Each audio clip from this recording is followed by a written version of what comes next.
Et donc quand j'ai commencé vraiment avec la nutrition, au fur et à mesure de mes accompagnements, une question s'imposait à moi. La question, c'était vraiment si l'anxiété loge dans le corps, pourquoi chacune de ces personnes aux pathologies si différentes font toute l'expérience de l'anxiété. Il y en a qui ont de l'eczéma, il y en a qui ont une maladie auto-immune, d'autres ont des problèmes digestifs. Et au premier abord, ça n'a pas de sens. Et en fait, si, ça a du sens, parce que la réponse, c'est le terrain, qui est le même, et qui est l'inflammation chronique.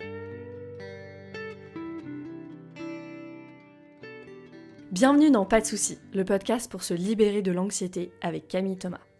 Je suis Camille et avant d'être coach de santé, j'ai été une grande anxieuse.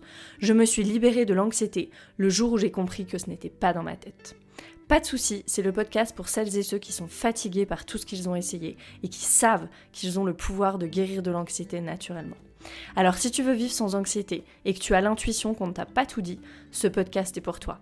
Je te retrouve tous les lundis pour explorer les pistes qui te permettront d'accéder au calme à l'intérieur de toi.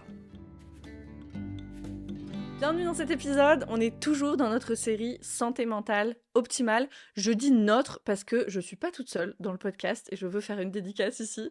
C'est bien moi qui crée, écrit, enregistre les épisodes bien sûr, mais il y a aussi Lucille qui prend soin du montage audio, Louise à la vidéo qui s'assure que ce contenu qui est hyper précieux soit partagé aussi sur les réseaux et Mathilde, mon mari, qui programme tout ça pour que ça sorte à temps.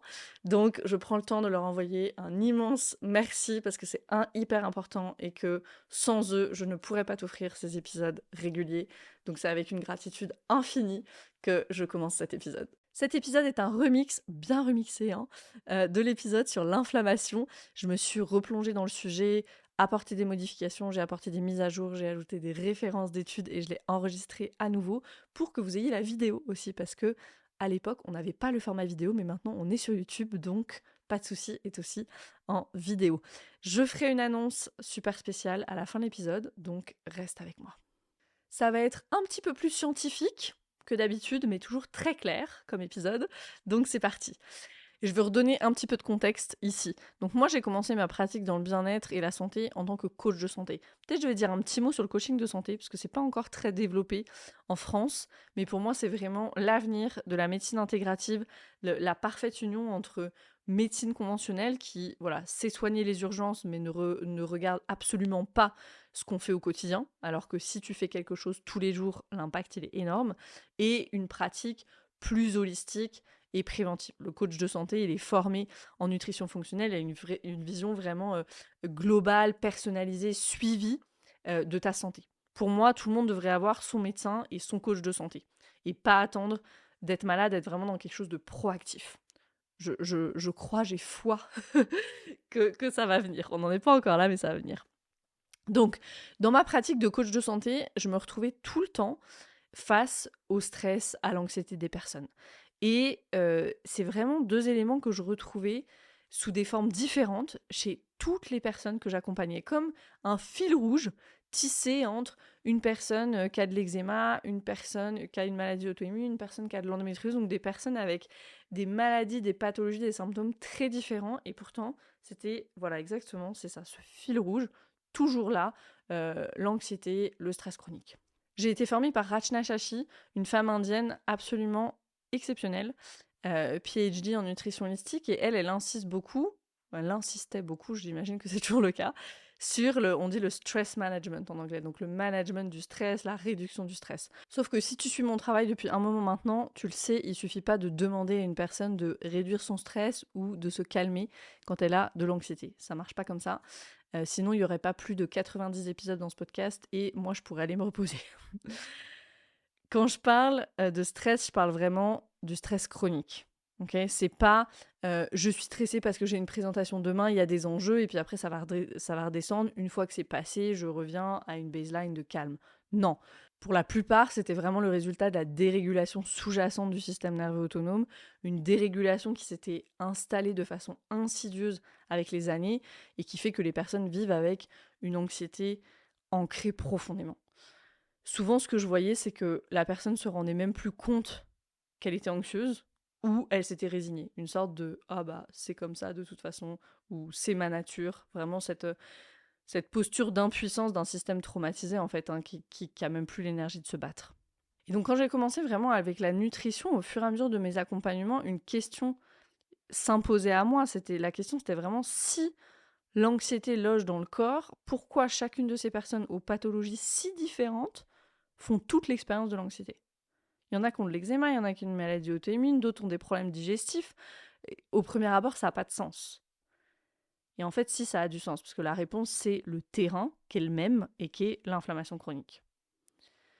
Maintenant que je me suis spécialisée dans l'étude du système nerveux et l'accompagnement de l'anxiété, je peux témoigner de la même chose, mais dans l'autre sens, finalement. Il n'y a pas une personne qui vient à moi en voulant se libérer de l'anxiété qui n'a pas des problèmes digestifs, des problèmes de peau, qui ne dort pas bien, voilà, qui a des insomnies, hein, des troubles du sommeil, ou qui a des douleurs chroniques inexpliquées, ou une maladie auto-immune. Ok, donc je rencontre la même chose, mais comme l'inverse, parce que ma porte d'entrée, elle est autre, mais le constat, il est exactement le même.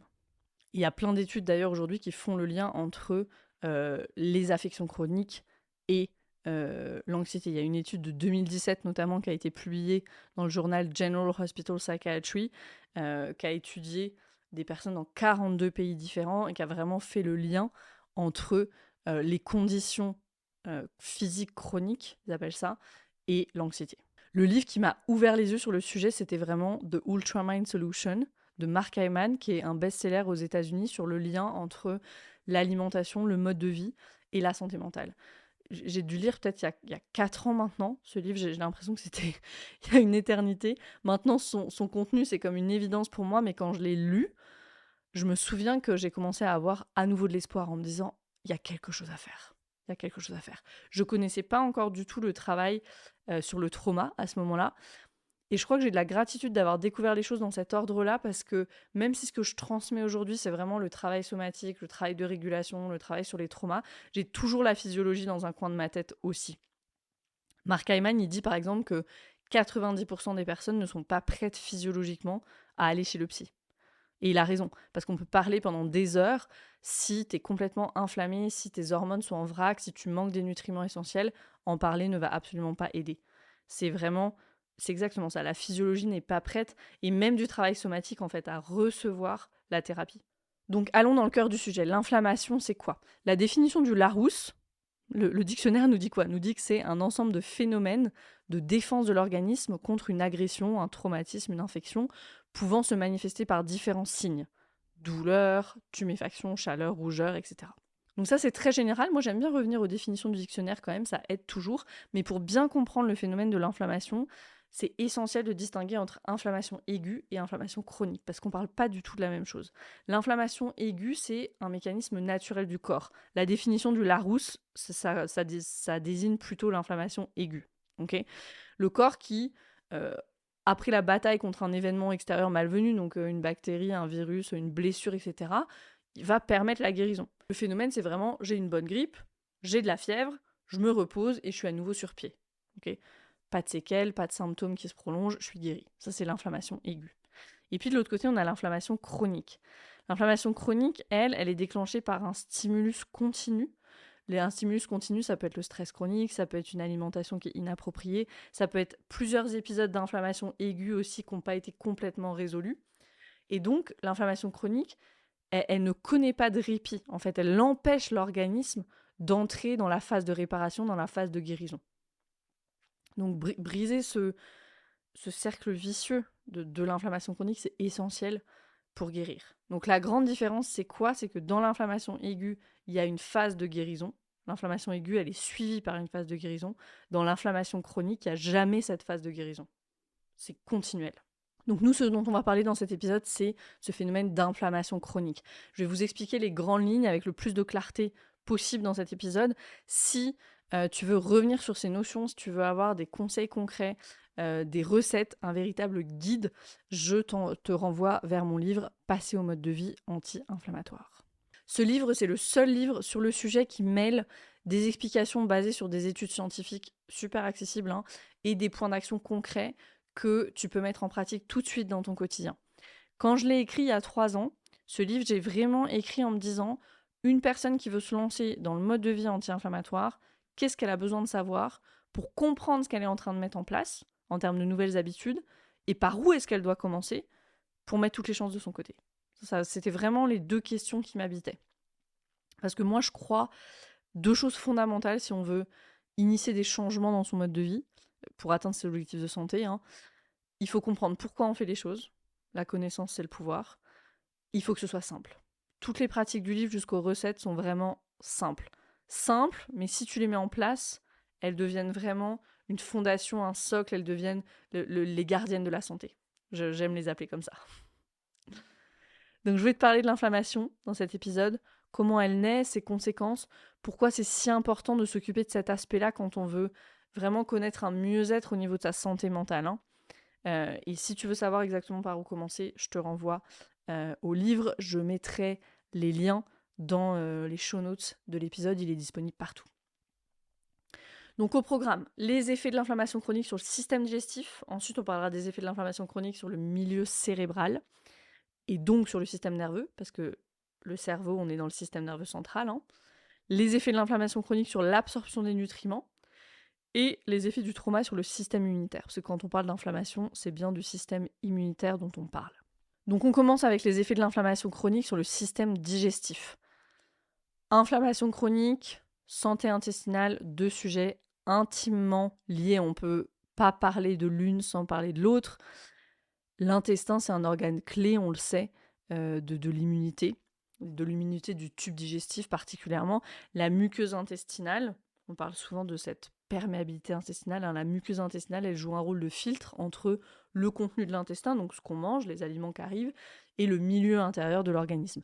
Elle laisse passer les nutriments, donc les vitamines, les minéraux, les acides gras, les acides aminés. Elle laisse passer tout ça dans la circulation sanguine et elle empêche la pénétration dans l'organisme de micro-organismes, de toxines, de macromolécules, de particules alimentaires non digérées, tout ce qu'on ne veut pas qu'il aille dans la circulation sanguine. Qu'est-ce qui se passe quand la muqueuse intestinale elle est inflammée? Les jonctions serrées de cette barrière intestinale, elles se distendent, ok? Et donc la barrière, elle commence à laisser passer, voilà, justement, des bactéries, des indésirables, hein, des particules alimentaires pas digérées, et le processus inflammatoire se met en marche pour défendre l'organisme contre ces indésirables. Que c'est vraiment le corps qui dit il y a quelque chose qui passe, ça ne devrait pas passer, alerte. Donc, et l'alerte, c'est quoi? C'est le phénomène inflammatoire dans le corps. Et ça, c'est ce qu'on appelle la porosité intestinale, qui est à l'origine de l'inflammation chronique de bas grade. Et l'inflammation chronique de bas grade nourrit la porosité intestinale. C'est pour ça que tout à l'heure, je parlais de cercle vicieux. Ici, on a vraiment ce cercle vicieux, hein. Ici, je vais faire un parallèle entre stress chronique et inflammation chronique pour que tu puisses comprendre à quel point, du point de vue de l'évolution, on n'est vraiment pas fait pour la façon dont on vit aujourd'hui. Moi, je dis toujours qu'on s'est habitué à un environnement toxique, mais c'est pas parce qu'on s'y est habitué qu'il en est pas moins toxique. Ok. Pour le stress chronique et l'inflammation chronique, c'est la même chose. Le stress, c'est fait pour être un moment court. Ok. Avant, il y avait du stress, peut-être il y avait un animal à mes trousses, ou il y avait des intempéries, et puis mon champ il risquait d'être inondé, donc je pouvais y aller, sauver les plantes, faire quelque chose concrètement. Ok, aujourd'hui, c'est tous ces facteurs de stress pernicieux, hein, j'ai envie de dire, qui sont là tout le temps, et puis pour lesquels aussi on peut rien faire vraiment physiquement. Le fait que ma boîte mail elle soit pleine, qu'est-ce que je vais pouvoir faire physiquement? Oui, je peux trier les mails, mais le seul truc physique que je fais, c'est bouger mon doigt. Il n'y a pas de décharge de l'énergie sympathique. Ok. Et pour l'inflammation chronique, c'est pareil, les rythmes sont pas adaptés, les temps auxquels on mange sont pas adaptés.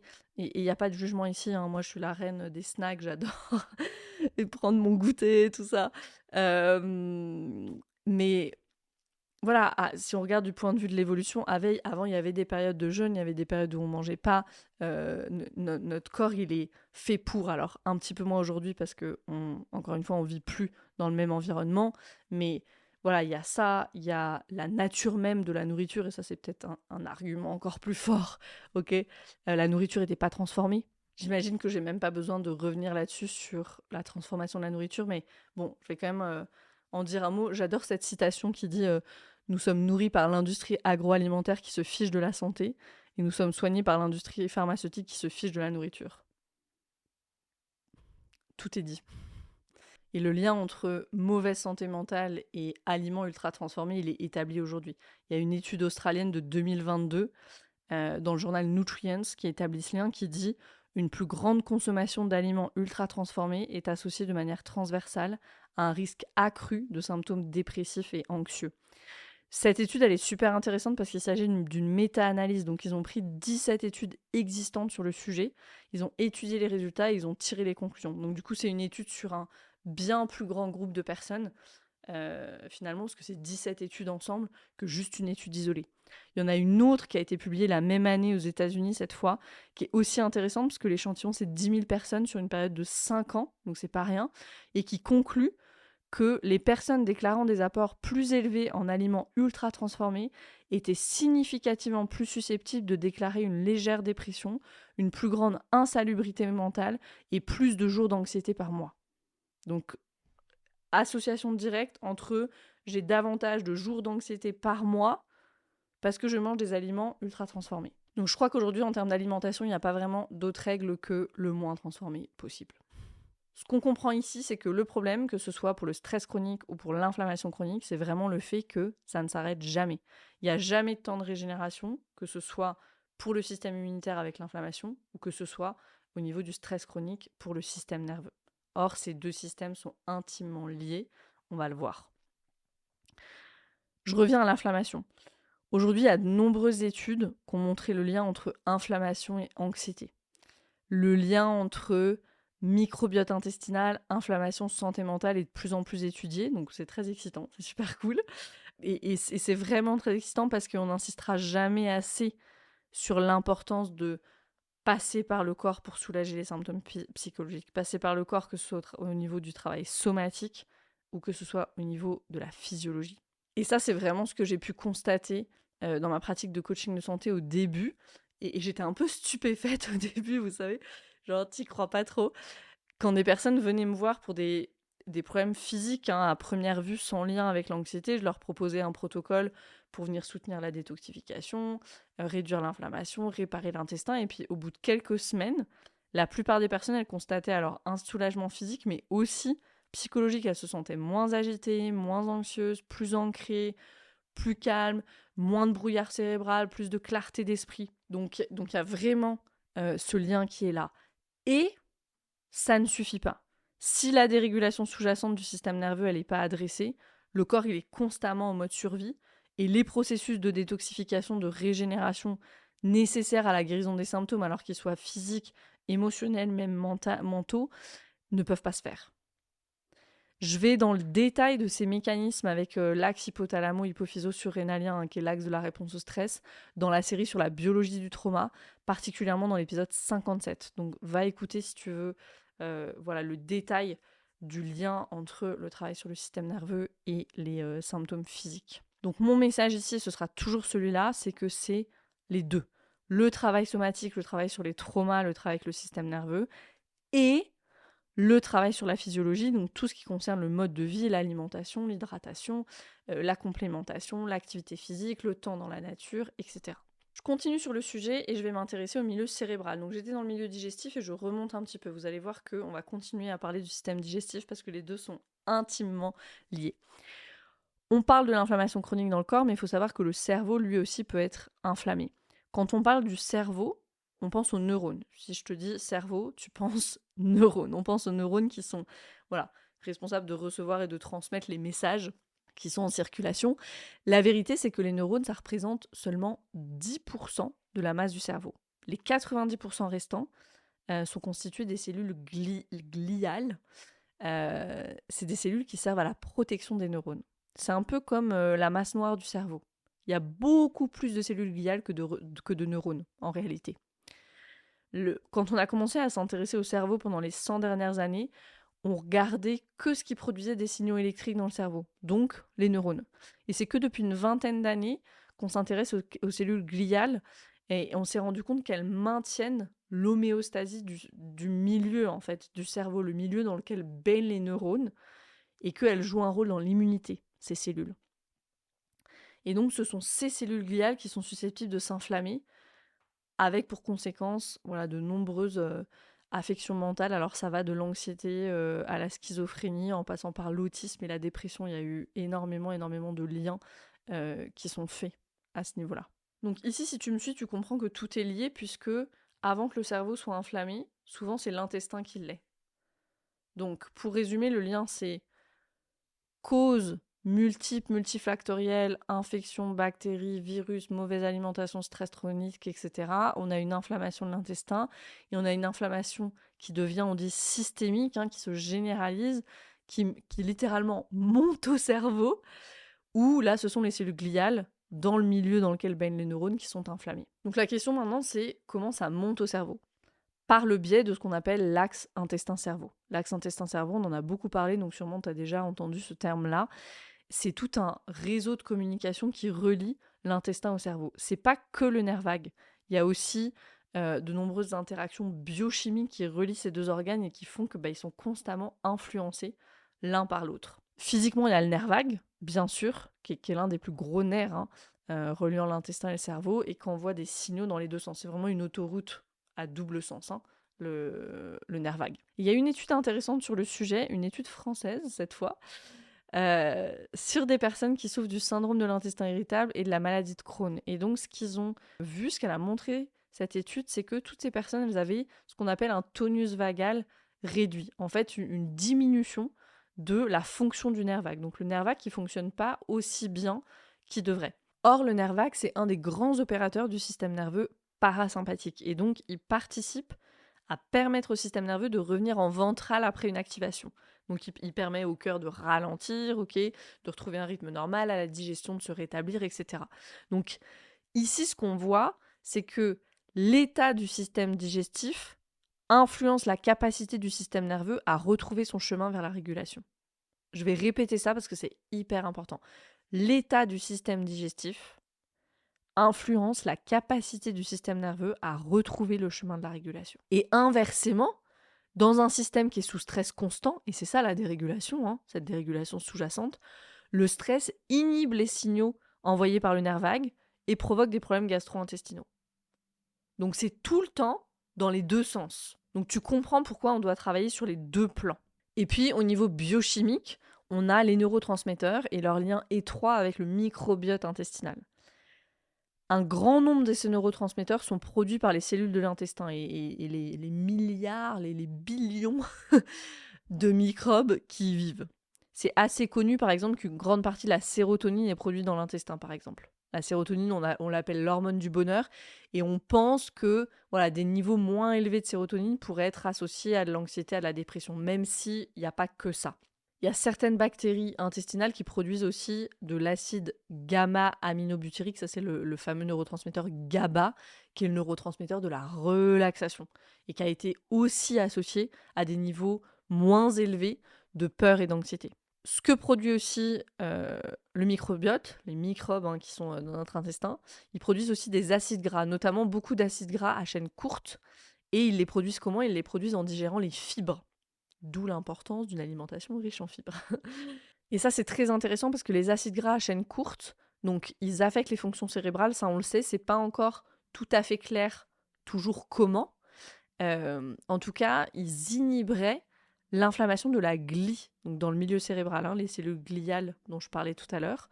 Ça permettrait d'empêcher l'inflammation du milieu cérébral. Je vais m'arrêter ici parce que sinon je vais vous perdre. Quand je suis dans mon tunnel de recherche, après je m'arrête plus. Je pense que vous avez compris le lien entre le système digestif, le cerveau et l'impact de l'inflammation chronique. Si tu veux savoir où tu en es sur ce spectre de l'inflammation, il y a un test très complet dans mon livre. Je veux le préciser ici. On passe à notre prochaine partie qui est les effets de l'inflammation chronique sur l'absorption des nutriments. On a parlé du microbiote qui produit certains neurotransmetteurs. Ce qu'il fait aussi, c'est qu'il joue un rôle clé, le microbiote, dans la dégradation et l'absorption des nutriments et aussi dans la production de certaines vitamines. Or, quand il y a cette fameuse inflammation chronique de bas grade, l'intestin grêle, il est affecté et il absorbe plus aussi bien les nutriments. Et dans ce cas, qu'est-ce qui se passe ? C'est qu'on se retrouve avec un phénomène à deux étapes, en fait, qui mène à des niveaux de vitamines, de minéraux, de nutriments qui sont insuffisants. Pourquoi je dis deux étapes ? Parce qu'aujourd'hui, on a une alimentation qui est pauvre en nutriments, due à l'épuisement des sols, à laquelle s'ajoute, étape numéro 2, l'absorption des nutriments par l'intestin qui est diminuée à cause de l'inflammation chronique. Tu as peut-être déjà entendu la phrase « tu es ce que tu manges », une version plus correcte, c'est « tu es ce que tu absorbes ». Okay ? C'est d'autant plus vrai avec l'anxiété, avec toutes les affections mentales. Le cerveau et le système nerveux, ils ont besoin d'être constamment nourris. On pense rarement au cerveau comme un organe. C'est un peu ce truc-là, isolé dans la tête, tout seul, le cerveau, mais c'est ce qu'il est. Et du coup, c'est un organe, il a des besoins, et nous, on doit s'assurer de les remplir au maximum pour mettre toutes les chances de notre côté sur notre chemin de guérison. Parmi les nutriments essentiels à la santé cérébrale, à la prévention de l'anxiété, on retrouve toutes les vitamines du groupe B, en particulier les vitamines B6, B9, B12. On retrouve la vitamine D, la choline, le magnésium, le zinc, le cuivre, les oméga 3 aussi. Pour n'en citer que quelques-uns, bien sûr, la liste elle n'est pas exhaustive, on a besoin en bonne quantité de tous les nutriments. Un point d'attention, si on est plutôt du côté végétal dans l'alimentation, c'est d'avoir assez de vitamine B et de zinc, parce que les concentrations fortes en B2, B6, B9, B12, choline, zinc, c'est beaucoup dans les fruits de mer, dans les abats, donc c'est un peu moins dense nutritionnellement dans les produits d'origine végétale. Alors, on va en retrouver dans les épinards, dans l'avocat, la patate douce, le riz complet, les lentilles, le tofu, tout ça, ça va être intéressant, mais du coup, augmenter un petit peu ces aliments-là pour s'assurer d'avoir bien tout. Ce qu'on voit aussi, c'est le magnésium. Alors, une déficience en magnésium, ça peut aussi entraîner plus d'anxiété. Il y a eu une étude de l'université d'Innsbruck en Allemagne là-dessus. C'est vraiment un minéral, le magnésium, qui agit comme un frein du système nerveux, hein, qui l'empêche d'être en sur-régime. Okay. Et donc, si on n'a pas un niveau optimal de magnésium, c'est vraiment... Imagine-toi, c'est comme si tu roulais sur l'autoroute en première. Ça va pas durer longtemps avant qu'il y ait la fatigue qui s'installe. Et pas que la fatigue, des vagues d'anxiété aussi. Donc magnésium, super important. Or, aujourd'hui, il y a beaucoup de personnes qui manquent de magnésium parce que, ce que je disais tout à l'heure, les procédés agricoles modernes ont appauvri les sols en minéraux de toutes sortes et dont le magnésium. Donc ça, c'est un peu la mauvaise nouvelle, même si j'ai un bon régime alimentaire, que je fais attention, etc., je peux quand même manquer de magnésium. Aujourd'hui, il y a de plus en plus de tests fonctionnels qui permettent de tester tout ça. Je veux parler quelques secondes du test HTMA, enfin quelques instants en tout cas. Le test HTMA, c'est un test qui permet d'évaluer de façon vraiment précise les taux de minéraux et de métaux lourds dans notre corps. Et tu vas comprendre pourquoi je vais en parler, parce que j'espère qu'il y a des personnes peut-être qui pourront faire du lien. Le HTMA, ça veut dire Hair Test Mineral Analysis. En fait, on teste les cheveux, ok. Et donc, c'est un test qui permet de s'assurer qu'on a les quantités adéquates de minéraux essentiels, que les ratios entre eux sont optimaux. Dans cette série, il y aura un épisode avec Marion Baudier de Marion Nutrition qui va nous parler des minéraux et des métaux lourds, donc je lui laisse le sujet. Mais je veux raconter mon histoire ici parce que si c'est toi, peut-être que je vais te donner une piste super précieuse. Au début de notre relation avec mon mari, je commençais à accompagner les personnes en coaching de santé. Il a commencé à présenter des symptômes divers. Alors, des symptômes apparemment sans lien entre eux, hein. Il commençait à être chroniquement fatigué, il avait de l'anxiété, des crises d'angoisse, des maux de tête, une perte d'appétit, des activités bénignes, quotidiennes, comme conduire sa voiture, aller au supermarché, ça lui déclenchait des crises de panique. Donc vraiment, il comprenait pas, moi je comprenais pas non plus. Il est allé consulter son médecin de famille, qui l'a interrogé sur sa relation avec moi. Vous êtes sûr que ça va avec votre femme? Il lui demandait. Et il voulait lui donner des antidépresseurs. Et à chaque fois, il est retourné, je pense, le voir au moins 3 ou 4 fois parce que ça n'allait pas. Et à chaque fois, la proposition était la même. Donc bon, convaincu que le problème était ailleurs, on a continué à observer. Et ce qu'on a remarqué, c'est que les symptômes s'intensifiaient après les repas, peu importe ce qu'il ait mangé. Donc ça n'avait pas de sens. Et pourtant, on a fini par faire le lien avec des plombages qu'il avait dans les dents. Des plombages à base de mercure. Et donc à chaque repas, le plombage était comme un peu sorti de la dent. Il en avalait une quantité infime avec ses aliments. Mais une telle quantité, en fait, ça suffit à provoquer un empoisonnement. Et du coup, grâce au test HTMA, on a pu confirmer nos soupçons et commencer un processus, alors vraiment lent, de détoxification des métaux lourds. Marion en parlera. C'est quelque chose qu'il faut faire vraiment, vraiment lentement, mais c'est ça qui provoquait tous ces symptômes, en fait, et vraiment, vraiment handicapant. Aujourd'hui, tout est revenu à la normale, mais je prends le temps de rapporter cette histoire parce que j'ai vécu au plus près le désespoir de quelqu'un qui ne comprend pas ce qui lui arrive, qui se reconnaît plus. Et c'est ce que vivent de nombreuses personnes qui souffrent d'anxiété chronique, en fait. Et en tant que proche, on se sent hyper impuissant. On comprend pas, je sais qu'on perd patience aussi parfois, j'ai été à cet endroit-là. Donc je peux que vous encourager à prendre le temps et à explorer des pistes physiques aussi de l'anxiété. La différence entre une prise de sang et HTMA, c'est que le test HTMA, il donne une photo beaucoup plus long terme parce que les cheveux, en fait, ça pousse lentement, donc on peut voir vraiment sur 3 mois. C'est beaucoup plus précis là-dessus qu'une prise de sang. Après, c'est pas du tout facile à analyser, il faut vraiment être formé dessus. Donc faut trouver un praticien qui est formé au test HTMA. Et puis un peu le dernier nutriment, la vitamine D, qui connaît un succès saisonnier. En hiver, tout le monde commence à prendre de la vitamine D. Or, elle mérite notre attention toute l'année. La vitamine D, le lien entre vitamine D et anxiété, il a été établi dans des nombreuses études. Il y a une étude tchèque, notamment, des chercheurs de l'université de Prague, qui ont étudié les taux de vitamine D de 3 groupes de personnes. Un groupe qui souffrait de troubles dépressifs, un groupe qui souffrait de troubles anxieux et un groupe contrôle. Et la conclusion de l'étude confirme que les troubles anxieux comme les troubles dépressifs sont associés à des niveaux significativement plus faibles de vitamine D, que ce soit chez les hommes ou chez les femmes. Rachna Shashi, qui m'a formée, elle m'a toujours dit, une personne qui vit en ville aujourd'hui doit prendre au moins du magnésium, un complexe de multivitamines et un complexe d'oméga, sinon elle n'aura pas tout ce qu'il faut en termes de nutriments. Et moi, je suis d'accord avec ça, c'est personnellement ce que je fais. Après, si tu as des pathologies ou des symptômes spécifiques, fais-toi accompagner en nutrition fonctionnelle pour pouvoir avoir une complémentation qui est vraiment adaptée et précise. Et on arrive à notre 4e partie sur le lien entre le trauma et le système immunitaire. J'ai exploré le lien entre maladie chronique et trauma dans la série sur la biologie du trauma, c'est l'épisode 59 du podcast, donc je te renvoie vers cet épisode. Ici, je voudrais faire un zoom sur le système immunitaire, puisque quand on parle d'inflammation, c'est bien de ce système dont on parle principalement, même si bien sûr il interagit avec tous les autres systèmes, comme on l'a vu. Le lien corps-esprit, le lien entre les mots physiques et les émotions fait toujours l'objet de grands débats, ce qui est vraiment hyper surprenant pour moi, ça, parce que la littérature est là, elle est là depuis des années en plus. Si tu lis les livres de Gabor Maté, il y cite des études des années 70, des années 80, des années 90. Il y a aussi le livre de Candace Pert qui s'appelle Molecules of Emotions, qui a été publié en 1997. Je veux dire, ça va faire bientôt 30 ans, guys. Entre-temps, il y a eu tous les travaux de Bruce Lipton aussi sur la biologie des croyances, comment nos croyances subconscientes déterminent la façon dont on se sent, déterminent nos émotions et en cascade la santé de nos cellules. Donc il y a tout ça. Malgré ça, il semble qu'il y ait toujours 2 camps, ceux qui y croient dur comme fer, au lien corps-esprit et au lien entre émotions et les mots physiques, et il y a ceux qui n'y croient pas du tout. Donc si tu fais partie du 2e groupe, tu es complètement libre d'arrêter l'épisode ici.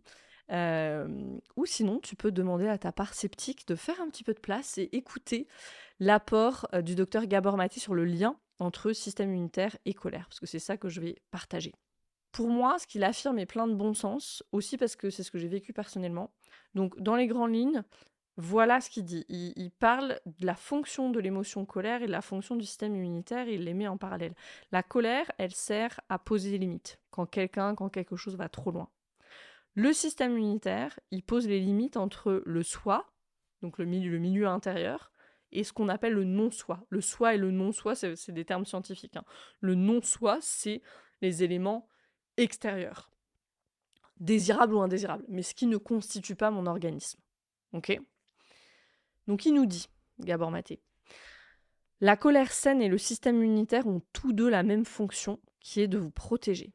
Lorsque vous supprimez votre autoprotection d'une manière, vous la supprimez également d'une autre manière et ce même système se retournera contre vous.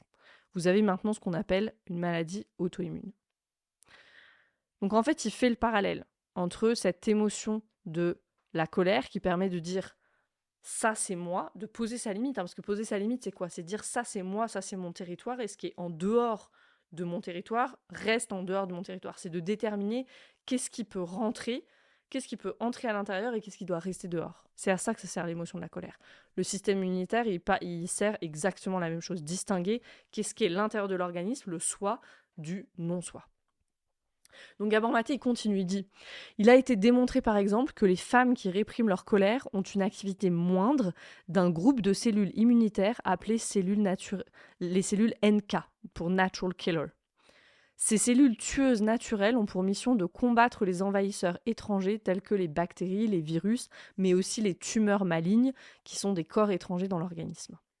Ainsi, les personnes qui répriment une colère saine suppriment également l'activité de leurs cellules NK, Natural Killer, ce qui signifie qu'elles sont plus sujettes aux maladies, notamment au cancer. Et il dit ce n'est qu'un exemple parmi d'autres. Donc ici, le lien entre suppression de la colère et suppression de l'immunité qui, selon lui, vont de pair en fait. Il dit la colère malsaine peut aussi vous tuer. Après un épisode de colère, vos risques de crise cardiaque ou d'accident vasculaire cérébral doublent dans les 2 heures qui suivent, car vous avez maintenant trop d'adrénaline, vos vaisseaux sanguins sont rétrécis, il y a plus de facteurs de coagulation, votre tension artérielle augmente. Une colère malsaine augmente donc aussi le risque de maladie. Donc ce qu'il nous dit, c'est que la suppression de la colère saine, ça va entraîner la suppression du système immunitaire, donc en fait on est sans protection et donc plus susceptible d'avoir des maladies. Et la colère explosive, ce qu'on appelle la colère malsaine, c'est cette colère complètement non contrôlée, la rage qui explose, n'est pas bonne non plus. Ce qu'on veut, c'est vraiment cette colère saine qu'on puisse exprimer. Ça, c'est un grand travail qu'on fait dans le programme Arise. Petit aparté. Il continue, il nous dit « Je pense que dans l'un de ses livres, Maître Eckhart, donne un bel exemple. Et si les êtres humains étaient comme des canards ?» Je ne sais pas si vous vous souvenez de ce passage où il parle de 2 canards sur l'étang. L'un traverse à la nage, l'autre nage trop près de l'autre. Le premier canard va alors faire coin-coin, froisser ses plumes et chasser l'autre canard. Mais quand il fait ça, c'est fini, c'est terminé, c'est une colère saine, c'est une limite de défense. Mais alors Eckhart dit « Et si le canard était comme un être humain ? Une fois l'incident terminé, la colère continuerait et il se dirait « Bon sang, ce type il vient toujours vers chez moi, il l'a fait la semaine dernière, qu'est-ce qui va pas chez lui ? Je parie que la semaine prochaine il le fera encore, je déteste ce type. » Ça c'est la colère malsaine. Donc qu'est-ce qu'il dit ? Il dit que dans la nature, il prend l'exemple des canards, mais dans la nature, les animaux, quand il y en a un autre qui s'approche trop près, eh ben voilà, il le chasse ou il grogne un coup, l'autre s'en va et c'est terminé. Ils y pensent plus. Ok ? Les humains, nous, on rumine, ou peut-être on va même rien dire sur le moment, et puis après on le rumine, etc. Et ça, c'est absolument pas de la colère saine qui est exprimée, c'est ou de la colère malsaine, ou une colère qui serait justifiée, mais qui n'a pas été exprimée. Donc voilà, ça sur le lien entre système immunitaire et colère. C'était juste le petit point émotionnel de cet épisode. Il y a une part de moi qui a envie de dire un peu moins scientifique, mais en fait, pas du tout, parce qu'elles existent vraiment, ces études, sur le lien entre la colère et les types de personnes qui ont tendance à réprimer leur colère et les maladies chroniques. Donc, pour résumer, ce que montrent les études à ce jour sur le lien entre anxiété et inflammation chronique, de plus en plus de preuves établissent le lien. Ok. J'en ai cité des études. En ce qui concerne les troubles anxieux, là où la recherche s'est principalement concentrée, c'est vraiment sur le syndrome de stress post-traumatique, où là, on a montré qu'il y a des niveaux élevés de marqueurs inflammatoires. Pour le reste, sur le trouble anxieux généralisé, c'est encore des études un peu éparses. Et donc, ce qu'on peut dire, c'est qu'au niveau scientifique pur, on tourne un peu encore autour du pot, on établit plein de liens, mais en prenant quand même des pincettes. Je soupçonne que la prise de pincettes soit liée au juteux marché des anxiolytiques, des antidépresseurs, etc.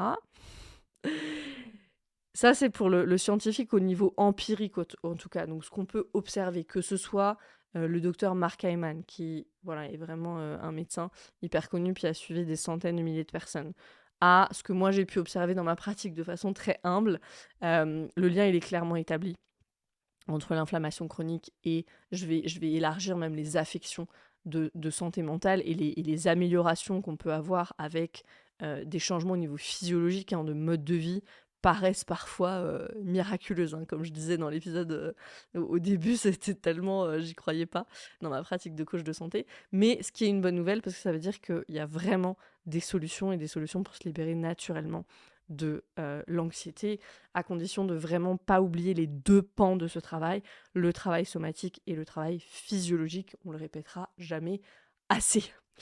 Mon annonce que j'avais promise à la fin de l'épisode. Je suis super heureuse de vous annoncer officiellement que mon livre est à nouveau disponible après plus d'1 an en rupture de stock. Ça a été vraiment une aventure. La maison d'édition a été rachetée par une autre maison d'édition, donc on a relancé tout le processus d'édition depuis le début.